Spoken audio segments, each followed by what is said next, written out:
Okay, it's crunch time. Way so tough with that bad boy tuck. I'ma get it how I'm living, I'ma walk the walk. Outline my lines, I rap through thought.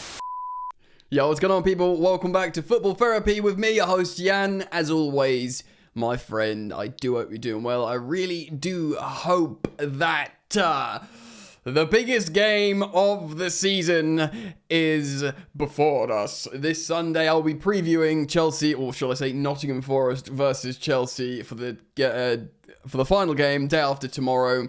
I also want to speak about some transfer news stuff. Osimhen to Al Hilal, possibly. Enzo Fernandez to Real Madrid. What's going on there? We're going to speak about Estevao a little bit as well, who played his last league game for Maresca, I believe, before he plays or represents them in the Club World Cup, scoring a brace, 2 goals in 2 minutes, another wonder goal. How have we bagged this prodigy? And we will preview the game. There will be another video tomorrow, the day before the final game. I wanted to get the preview part in a little bit earlier. We'll be speaking about other stories tomorrow. So thanks for joining me. Thanks for locking in to Football Therapy, friends. Always so happy to have you here. And yeah, thank you for the continued support. For liking this video. Have you liked it yet? Come on. You who never likes it, now's your time. Like the video. And if you're yet to subscribe, why not? Join the fun. We're all friends here. Cool. So, where should we start? Should we start off with, let's start off with just Estevao quickly. This kid, where is he? Down here. Look at him. Look at him. This young teenager that we wrapped up a deal for when he was still 16. I think he's just recently turned 18. He scored 2 goals yet again for Palmeiras in the final game. He spoke about how he's really excited to come to Chelsea. He's an absolute superstar. I know he's playing in the Brazilian league and whatever level of quality that is, but he's been doing it since a young boy. He looks freaking mustard, man. I don't know what else to say about him. We're watching this kid from afar who we know is coming to Chelsea, who's a very exciting, sort of mercurial, generational attacking talent. We don't know how he's going to fare in the Premier League. Huge caveat there. But you're allowed to be excited to watch what this young Brazilian teenager is doing with a football at his feet and the numbers he's posting and the way he hits a ball. It's very exciting. It is very exciting. He is probably going to be in rotation with Cole Palmer. Hopefully in Premier League, Champions League games, but 2 superstars there. I just need to, doff my cap to him yet again because he's just signed off in absolute immense style. Ooh, very exciting. Right. Before we speak about Osimhen potentially to Saudi, of course there was loads and loads of more stories of Real Madrid and Enzo Fernandez, who recently was interviewed, was it Argentinian media or Spanish media, and he spoke about La Liga, how he likes that league, how he thinks it's very tactical or skillful or whatever. I can't remember. He complimented the Spanish league. Of course, Real Madrid they've lost all 3 of their superstar midfielders now in Casemiro, Kroos, and now Modric is announced he's leaving at the end of the season. Of course, they've got the likes of Tchouaméni and Camavinga, but look at those 2 players. There's kind of an Enzo Fernandez-shaped hole in those types of players, you'd have to say. He's a World Cup winner. He's a very, very good player. He started scoring goals and stuff. Real Madrid will be very aware of him. And there was Spanish media reports suggesting he's been looking for a house in Madrid. I mean, he's been at Chelsea. They said, they were spoken about in Maresca's press conference. But Maresca said this. Romano's actually tweeted it. When asked if Maresca is staying, yes, Enzo is a main player for us. He is one of the leaders. He's been very, very good. He can be even better next season. Nothing to say about speculation. He is focused on us. Yeah, man. Look. He's been really important. He's not been as important as Cole Palmer, Moises Caicedo. I'll say maybe even Cucurella. Maybe he's been on par with Cucurella lately because he has been wearing the armband and he's been scoring goals as well. his ceiling is very high, Enzo Fernandez. He's certainly not reached it here at Chelsea. I think he would be, from a non-Chelsea perspective, I think he'd be amazing for Real Madrid. The sort of Galactico tenacity and, grit, as well as that sort of like, the fancy Dan passing as well. I think he'd suit them very well, but I don't want to lose him. Of course, there's been speculation at Chelsea looking at the sort of profile of Andrey Santos, who can score goals, who can pass, who can defend really well. At the left pocket position as well, because he's played in quite an attacking position. We're going to see other players play there for Chelsea. But the truth is, no, I don't want to lose Enzo Fernandez, especially with how in a team of children and so often I don't want to call the Chelsea players wet, but they're not like hardened yet. To have this character, I think is very important, especially for good Chelsea. Chelsea of old had hard guys in the midfield. You couldn't bully the likes of, Ballack, Lampard, Essien, and then, later on like Matic and stuff. Do you know what I mean? We always had that sort of like strength in midfield and tenacity and, iron will. So I don't want to lose him. And I'd like him to stay. It would be interesting to see what happened if Real Madrid waived £120 million on front of Chelsea's nose. But no, I think he should stay. I think he's really, really important. And like Maresca said in this press conference, I think he can get better. All right. Let's talk about Osimhen then. Multiple reports suggesting that Al Hilal are the most likely destination for him. I'm looking now, there's like different news articles suggesting that Al Hilal are basically the most likely at the moment. He's long been linked with a move to Saudi. Of course, early doors when he's at Napoli, he sort of like shook off the link, saying no, you don't know. I think he called someone a bad name, basically. But Al Hilal have apparently made an offer. He made him an offer of £135 million contract, so 45 million euros per year for 3 years.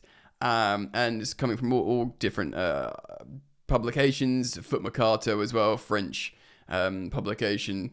They're in talks, and apparently some journalists suggesting they're the most likely. Now, I must say, Santi Orner, the journalist as well, lots of sources, and it's being cited and aggregated now by different news outlets. For a long time, Romano, Ornstein have said Premier League teams will struggle to sign Osimhen because he has massive wage demands. Now, I did a video when I worked out what it was, and I thought it was 200k a week, but that's net. Apparently, it's after tax. So he would have to be paid best part 400k a week before tax or something. And I'd say no.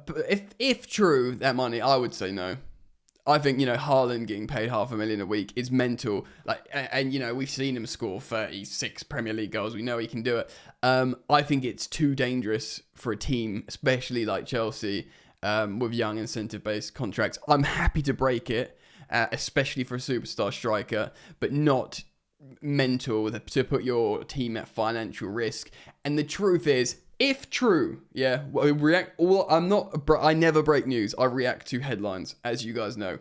If true, then, fair enough. Go to Saudi, get the money. It did always seem he was interested in money. He took that deal from Napoli, knowing he's never going to play for them again. And they gave him that deal, never wanting to pay him that much money. It was just to get him to extend so they could sell him for more money. But it backfired massively. And, you got John Obi Mikel saying he wants to play for Chelsea. Well, come and play for Chelsea for 200k a week then. Do you know what I mean? Poor you, £200,000 a week. If you really want to play for Chelsea, you come and play for Chelsea. Because no one else apparently in Europe is buying you, mate. Yeah? Not your PSGs that have all the money in the world, like a Saudi, Qatari-backed PSG. So, it would seem, and again, if this is the truth, is this the case, I want to play for Chelsea, but not as much as I want loads of money. By the way, this is his right. I'm not criticising him. It's up to him to do whatever he wants with his career. If he wants to go and get Saudi money, it's completely up to him. I think on a footballing level, it's a bit of a shame, but that's just my opinion. The truth is, he's achieved a lot. He's won the Scudetto in Napoli, the first one in a long time, and he's won the Turkish league with Galatasaray, which is fine. I think he's an oven-ready striker to do well at Chelsea, but I'm not ready to just completely, decimate the club financially. And yes, you guys will say, well, we get Sterling wages off the books, we get Nkunku's wages off the books. True, but that's good to help Chelsea financially, but my point still stands about the money in this player. I'd happily make him Chelsea's highest earner, but no one's touching that. Man United are in financial ruin, but, Arsenal, Liverpool really want a striker. No one's going near it. PSG were looking at him for a while, weren't they? I know they play like a 4-9 now, but no one is stepping up going, yeah, where's Barcelona? They want a centre forward. No one's considering Osimhen for this money. So if he goes to, if it's true, and if he goes to Saudi, then fair enough, go get your money. Do you know what I mean? He's always going to get called up for Nigeria, so that's fine. He's not like Ivan Toney going to Saudi and basically foregoing his England career and being like, oh, I'm never going to get called up for my country again. He'll always get called up for Nigeria, so he's got no issues. If you want to do that, if you want to make your money, go do it, mate. Whatever. We'll follow that story. I'm not saying I don't want him. If it turns around and we somehow make a deal work, I'll of course be elated. Right, the biggest game of the season easily. Now, guys, before we preview Nottingham Forest against Chelsea in the final game, firstly, if we win and you're in. Yeah, win and you're in. I think we could draw if some other stuff happens and still blag it, but that's out of your control. Win and you're in. Forest have to win. Okay. Now, somehow the bookmakers are making us favourites, but I'm gonna get my concerns out early. Why I'm really concerned is our away form in 2025 is horrendous. Simon Johnson of The Athletic wrote about it. We've got, and take a deep breath here, we've got one away win in the last 10 games. That's a 10% win rate in a type of game we need to win.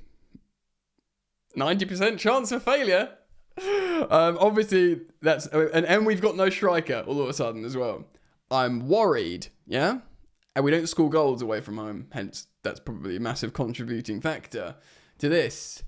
As well as a harrowing away form. And also now without a centre forward. Nottingham Forest are the team you don't want to be playing for Chelsea. Because they're set up perfectly, especially, obviously, it's our poor away form, which makes them at home. It will be an amazing atmosphere at the City Ground, a celebration of what's been an amazing season. It's got a raucous atmosphere there, famously. And they are set up perfectly to beat Chelsea. The teams they've dropped, because they've dropped points at home recently to teams they'd be frustrated to, but if you look at the teams they've dropped points at home against, it's like Brentford and maybe Everton and stuff. Teams that don't want the ball either. But if you go there trying to play football with the ball, they will dunk on you. And that's how they are perfectly set up to win. And if you haven't got a striker, certainly a first team fit striker like Chelsea, all the better. Those are the reasons I'm incredibly concerned. That being said, let's preview the game. Right, so this is Forest last time out. They beat West Ham away despite a Jared Bowen late scare. They got over the line. Let's have a look at the stats. Ooh, so they had more interesting stats here. Sort of dominating, not say dominating, same amount of shots on target. But yeah, interesting how this looks like quite a big important win for them. Maybe they weren't so dominating. Of course, they were away from home, and yeah, that's So they played a 4-3-1-2 here. I wonder if they'll play the same. They do change formations a little bit under Nuno. I think, of course, they've got great players. Wood, Alanga, Gibbs-White, Callum Hudson-Odoi. They've got an amazing centre-back partnership in Murillo and Milenkovic. Nico Williams is a good fullback. Ola Aina has been a revelation for them. So the previous, Chelsea boys in Ola Aina and Hudson-Odoi, of course, came off the bench. He could start against Chelsea. If not, he'll certainly come off the bench. He will feature against Chelsea. They've got a really good, robust team. And seemingly, now Aina's not injured because they fell off a cliff, their form, in the absence of Ola Aina. Now he's back. I mean, they're just really good. They're really good, solid starting 11. They all know their roles perfectly. Like I said, the pressure's off them. It will be a celebration, really, of what has been an amazing season where they've qualified for Europe and, one win at home against the strikerless Chelsea team who have got one win in 10 away from home, and you're in the Champions League. The bookmakers, for some reason, make Chelsea slight favourites, but everyone I've listened to, and I consume football media like an absolute nutter. I listen to loads of football podcasts. Every single neutral pundit have made Forest favourites here. So naturally I'm terrified. It's not the worst position to be in. If you told me at the beginning of the season, on the final day, the final two games, you win your final league game away at Forest. I know we didn't know how good Forest were going to be. You get Champions League and you're in the Conference League Cup final as possibly expected, but you're facing a decent team. I would go, yeah, great. Fine. Great. I probably would have taken that, but context is required, of course. Back then, you didn't know top 5 would have been Champions League, so you would have thinking, top 4, that's good. And we still would finish top 4 if we win. That's the thing, isn't it? So we would finish not just top 5, top 4. It's going to be tough. I'm going to try and build a lineup here, and I've got no ruddy idea. We're going to do it. Oh, here we go. We're using footbin.com. Okay, let's do the obvious. Yeah. Sanchez in goal. Oh, I've written Sanchez. I'm too nervous. Right. Rob Sanchez. Cucurella is going to have to score for us, no doubt. Yeah, we know the centre-back partnership will be Colwill and Trevoh Chalobah. I mean, we could possibly see, I don't know, maybe a Tosin coming in if we need the height. He's been rotating every now and again, but I do think it will be those players. It's going to get really tough here, guys. Yeah, it's going to get really tough because is Reece James going to be playing right back? Are we going to be playing Moises Caicedo at right back, inverting to join Lavia and Enzo Fernandez? I mean, this is tough because there's so many permutations with the striker and the wingers and everyone. It's really, really tough. So look, let's know for sure Moises Caicedo is going to play this game. Yeah, he's definitely going to play. You can't really drop Enzo Fernandez because it's extra leadership. Because there is, I heard on the Straight Out of Cohen podcast, there was an idea of dropping Fernandez to get Lavia, Reece James, and Caicedo in. Look, I'm going to do a theoretical one here, okay? I'm going to do a theoretical one. You're not going to like this, guys. One thing's for sure, guys. We cannot play Tyreek George against those two centre-backs, especially after watching him against Man United. He's a really good Tyreek George, but we simply can't. And then, of course, Neto. That is a way of getting all those players on. Of course, that could be a fluid front three, and you could, of course, do this. False 9, Pedro Neto, and then Palmer playing as a right winger. I wouldn't mind, actually, and I'm not thinking this will happen, But I could see a diamond here. Palmer at the tip of a diamond, Madueke and that. We would like if I was playing FIFA, I'd do that. Because in the absence of a striker, you get all your best players on the pitch. Yeah, I think Lavia on the right of a diamond, Fernandez on the left of the diamond's perfect. Caicedo can just CDM it. And then you got all the boys on the pitch. Palmer literally is at the tip of the diamond playing a number 10. And then Madueke and Neto are wide forwards. In theory, that would be how you get the man them on. Do you know what I mean? Or something like that. But like, it's not going to happen, is it? It's going to be possibly an inverting right back. It's really freaking tough, bro. Like what I can see happening. Bloody hell, what's happening? This is a mess. Colwill, Chalaba in possession, inverting into midfield, and then you'd have the two inside 10s. God, this is a mess. So no, Palmer right pocket, Fernandez left pocket, Madueke left wing, Pedro Neto false 9, and then you'd have maybe Tyreek George as a another winger. Alternatively, let's get back to this 4-2-3-1. Where is it? Yes, so yeah, Caicedo inverting right back. Let's make this normal. God, this is really tricky. And then yeah, you essentially sacrifice Reece James for, because obviously Jadon Sancho can play now as well. This is another thing. Yeah, this is what could really happen here. Here we go. Yeah, I can see this happening.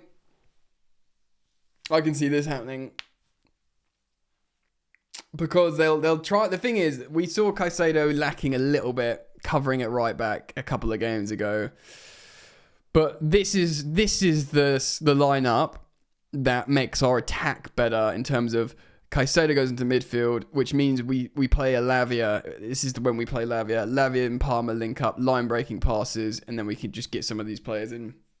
I think whatever happens, Tyreek George will feature off the bench. And whatever happens between starting Lavia or Reece James, I think the other one will feature off the bench. So again, Lavia might not start. And I think this is pretty likely as well.